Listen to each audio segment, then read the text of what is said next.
How's it? I'm Kev. Somewhere under this midden is a lighting kit from Evan Designs. This kit came with a battery holder, a switch, 2 bits of heat shrink, and 3 nano-sized warm white LEDs. Time to install.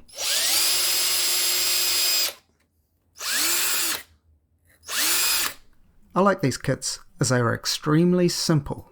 I'm installing 1 on the retaining wall and 2 under the shelter roof. It's not necessary, but I'm soldering the wires just to be sure.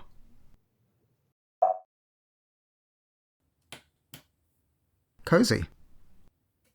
Has anyone noticed how slightly more HD this episode is?